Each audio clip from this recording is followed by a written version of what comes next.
Welcome, ladies and gentlemen. I am your host, Ethan, and this is Roster United, a board game podcast.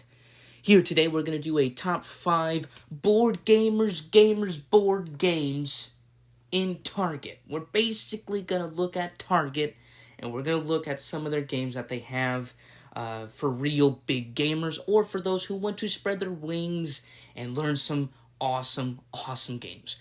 Now, none of these games are going to be in order from least to favorite, at least in my opinion. These are just going to be just 5 games in general that I think if you're trying to be a gamer, or you spent a couple of years in gaming and playing board games and stuff, these are the kind of games you need to get in Target if you already haven't gotten it. So, let's start off with 5 games. Obviously, the number one game I think in the list, I think everybody should get if you're trying to be a real gamer, has to be Dune Imperium.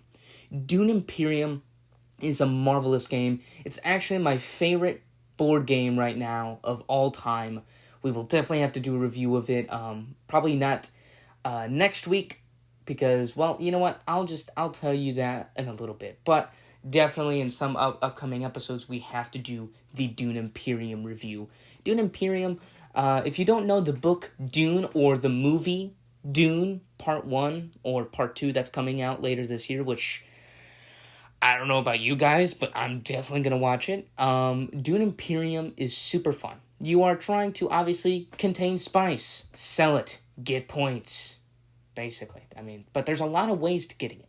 Obviously, in Arrakis, there is a lot of war going on, as we know.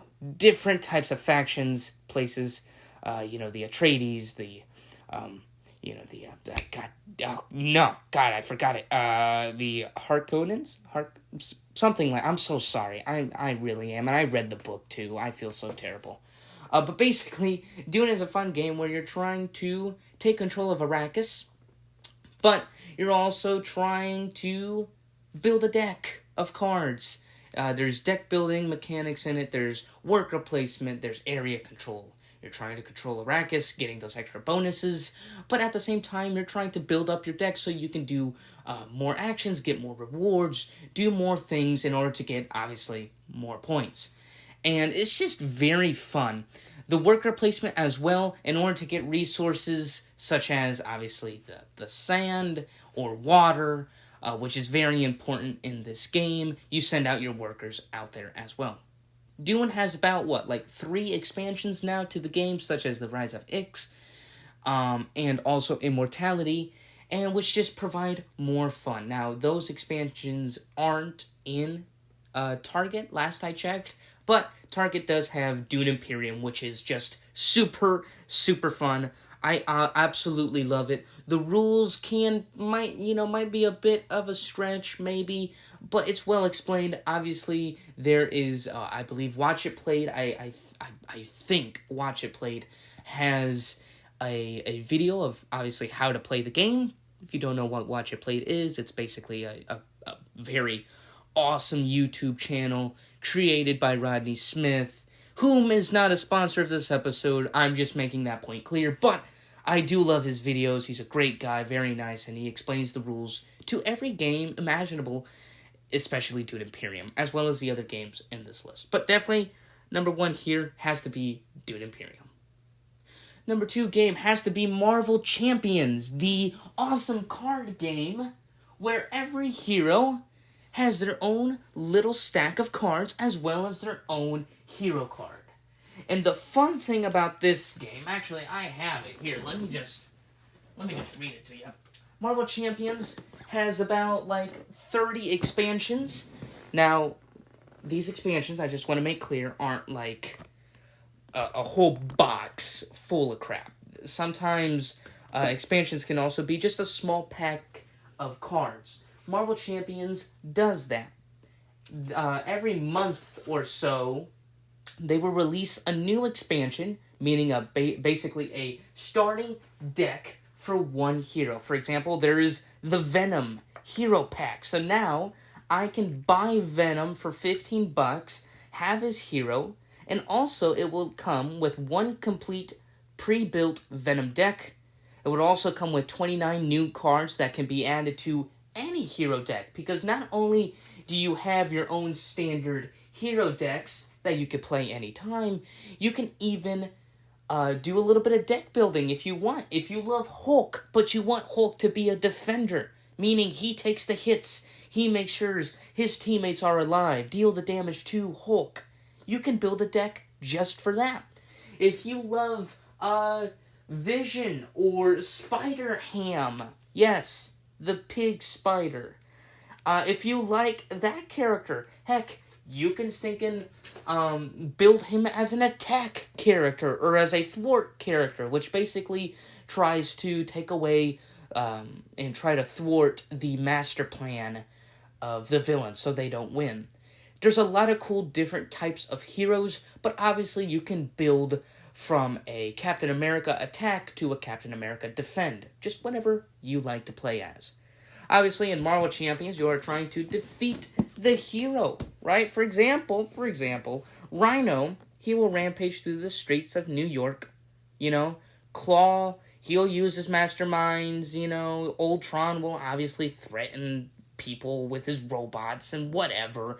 But the world needs champions, and that is where put the cue the heroic music on. But that's why the world needs champions just like you. So pick a hero, get their decks, and play some cards.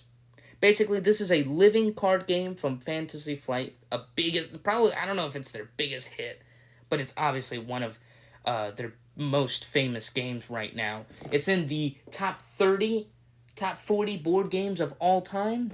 Basically, the Marvel Champions, the card game, is a cooperative living card game that invites you to embody the world's most iconic heroes, such as Captain America, Captain Marvel, Iron Man, so on and so forth. And you're trying to basically thwart the master plan and try to defeat the villain before he completes his mission. And I'm sorry.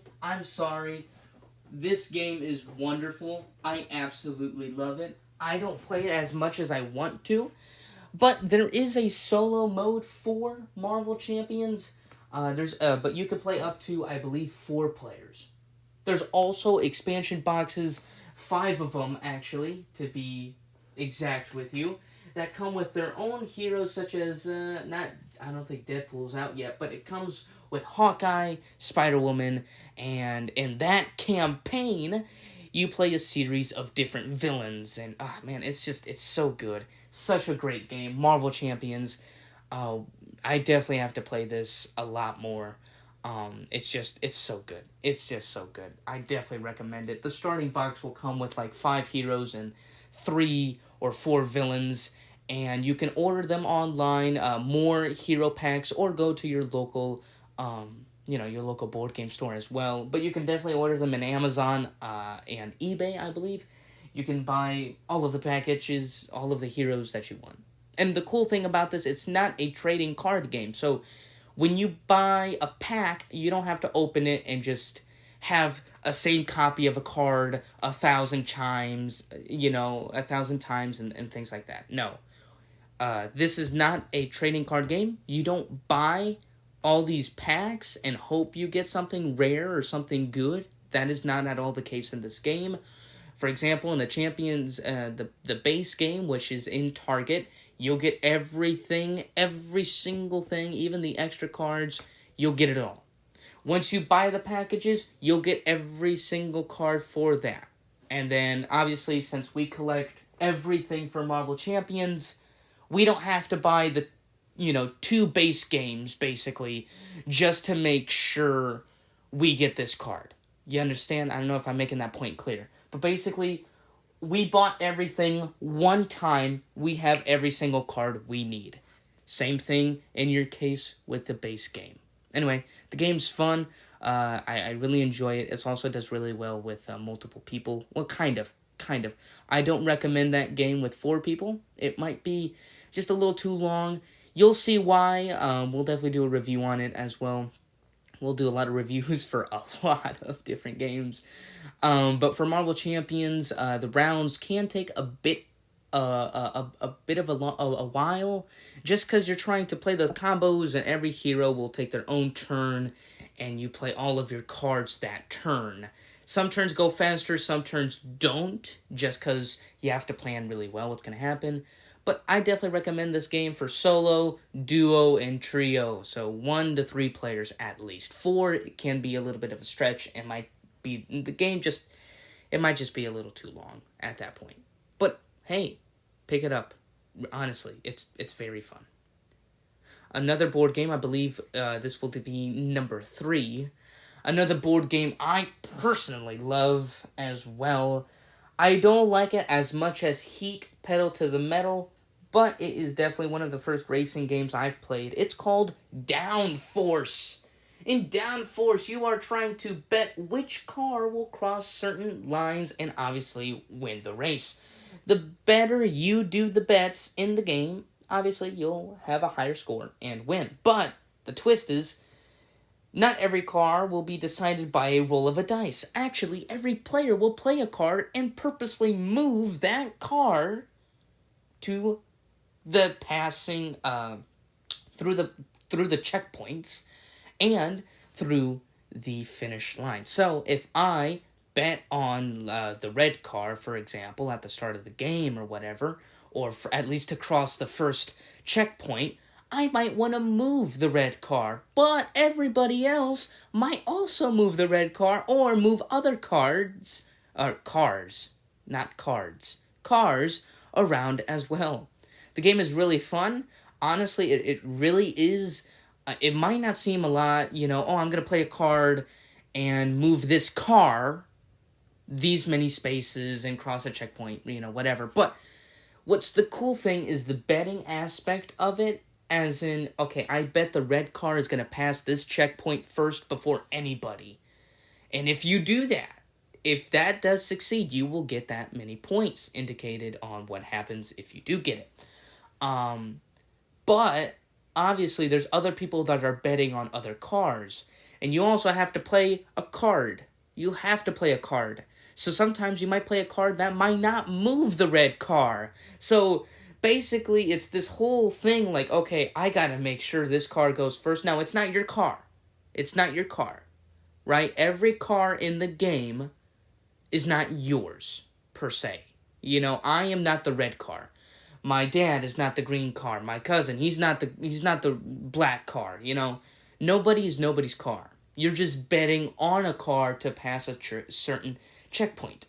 So sometimes you might be betting on a car in the first checkpoint, but in the second checkpoint, you might be betting on a totally different car. That's fine. Just make sure that car, is first before they pass the, checkpoint. And also win the race as well, That's also very fun. The game is actually very, very fun. Very simple, and you can play up to, I believe, 6 players? I believe. So, yeah, do it. Honestly, I definitely recommend you guys getting that game. It's very, very fun. Another fun game that is in Target, I almost said Walmart, that's in Target, has to be Terraforming Mars. Obviously, like it says in the title, you're basically terraforming Mars. You're making Mars Earth. So I'm not going to give you the whole lesson here and how that could physically be possible. Okay, there's just no time. It's definitely because I don't know how. That's not the case. I don't know. Okay, fine, I'll say it. Okay, I don't know how that works. But basically, in Terraforming Mars, I do know how that game works. You're basically trying to move up your oxygen. You're planting things. You're building things on Mars. And whoever can build the best wins. Obviously, you're trying to get resources and trying to make the game last a bit longer. You're trying to conquer Mars as well. So you're trying to beat your opponent by placing certain tiles on Mars, which can give you bonuses and more points at the end of the game. And you're also trying to collect Mars's resources, which, other than sand, I don't really know what... I mean, it's probably not even sand, but you know what I mean. And it's actually very fun. It's really fun. It used to be the number 1 or number 2 in the all-time list, I believe. but now it's like in number 7, I think, number 7. So it's still up there, and it's been out for a while now, a couple of years now. There's a lot of expansions. Actually, Target does hold a couple of the expansions for Terraforming Mars, but the board game, yes, and it's just super fun. Honestly, the way you play it, the strategy that you play. I've played it a couple of times. It's very fun, actually. It almost reminds me of the game called Furnace, but I think Terraforming Mars is a lot better. I wouldn't put Terraforming Mars in my top 10, but that doesn't mean the game is not good. Obviously, that's just my opinion. For some people, Terraforming Mars is the greatest game ever. For others, it's a good, solid top 10 game. For others, it's just, it's an okay game. For me, I think it's a great game. That's probably in my top 20 games of all time. Anyway, point aside, Terraforming Mars, fun. It's about an hour and a half, maybe. There is a Watch It Played as well, so if you want to learn a little bit more on how the game is played, a little bit of the tutorials, obviously go to YouTube and search Watch It Played Terraforming Mars. Rodney Smith obviously will do a great job explaining the game like he always does. And yeah, so definitely check out Terraforming Mars. I personally feel that Marvel Champions might be a better game than Terraforming Mars, but if you're a gamer's gamer and you want a classic, awesome game, get Terraforming Mars. It has so much respect in the community. I personally love it. I think it's great. And just go ahead and get it. Go ahead and get it. It's phenomenal. It's a beautiful game. And yeah, definitely go check out Terraforming Mars. I don't know what number we're in. We did Dune, Marvel Champions. We did Terraforming Mars. Is that 3? Did we do another game? I'm not too sure if we did another game. Yes, we did Downforce. That's 4. Okay, so we're in our last game. I'm sorry about that. Yeah, okay, we're in our last game. So, for our last game, for Gamers, Board Gamer Target Games, I made that very complicated for some reason. I probably have to say that Target does hold. It does hold. I'm looking around. One second.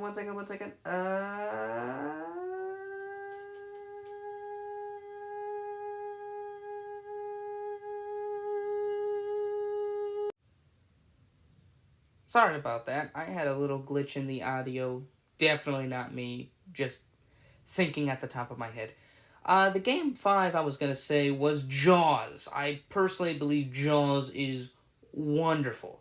I don't know if you know the movie Jaws. I'm sure you've probably heard of it. Dun-dun, dun-dun, that famous little musical number there. Jaws is a great game where one person... It's a one versus many game. So somebody's going to control the shark, while everybody else is going to control one character from the movie, which could be the sheriff, the marine biologist, and that crazy weird captain guy.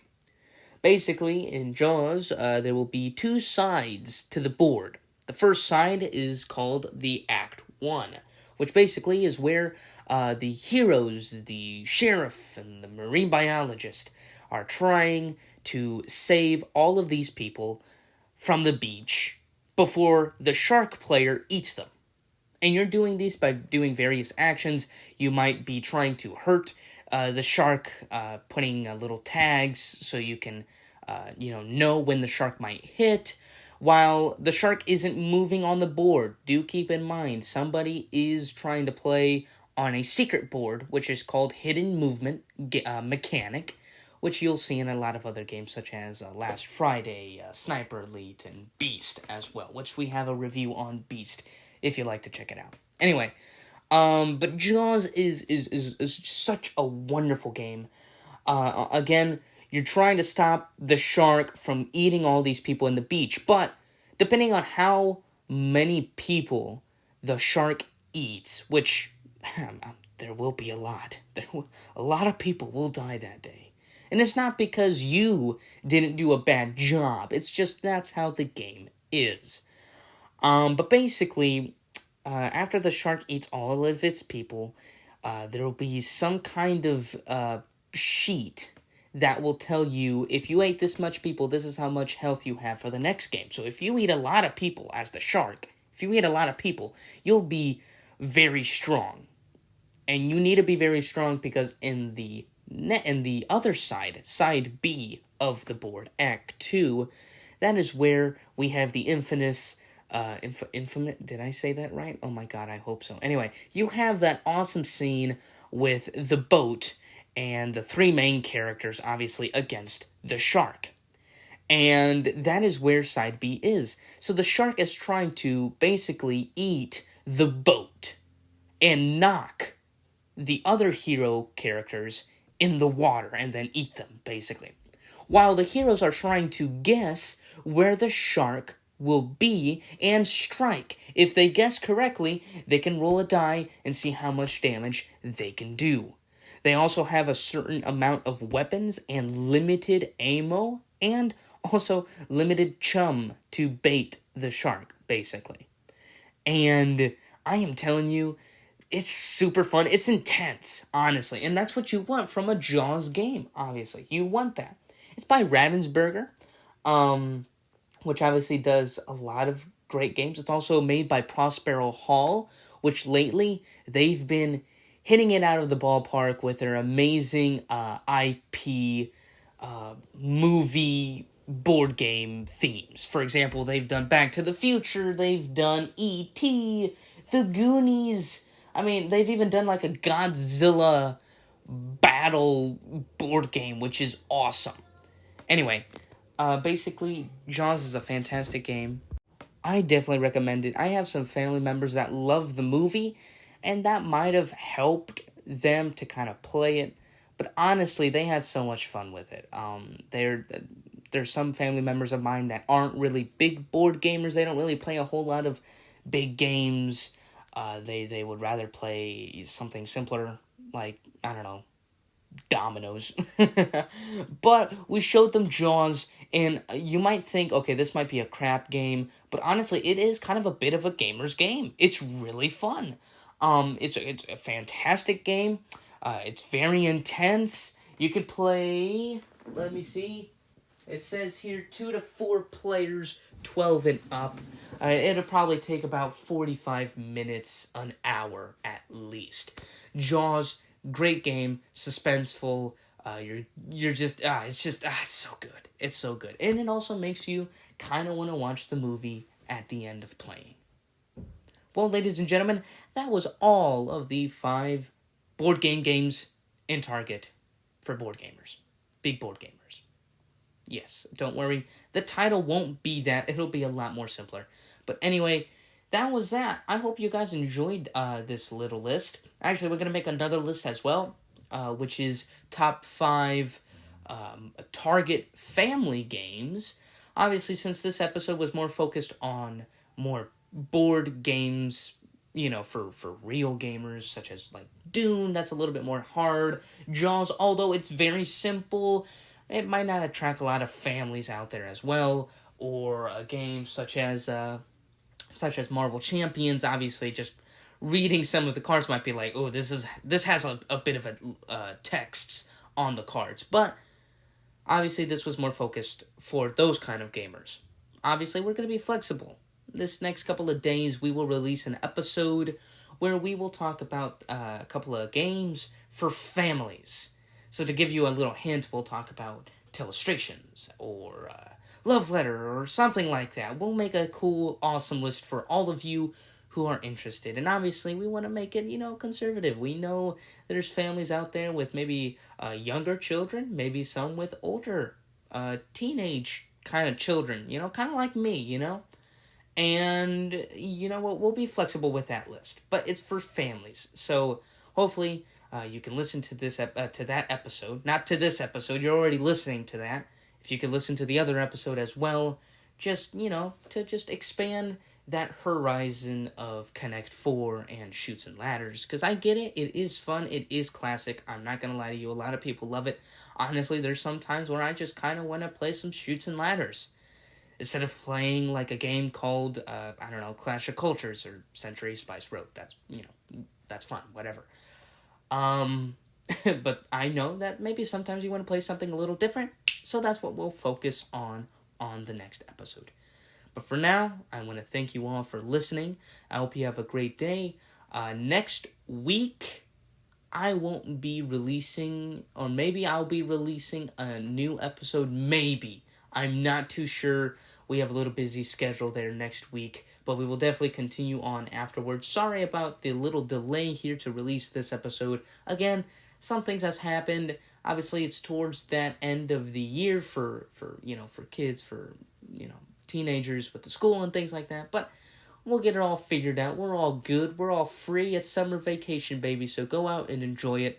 Have some fun. Keep on playing the board games. And, of course, as always, please subscribe and like to the episode and to the podcast as well. Thank you very much for listening. I hope you have a fantastic day.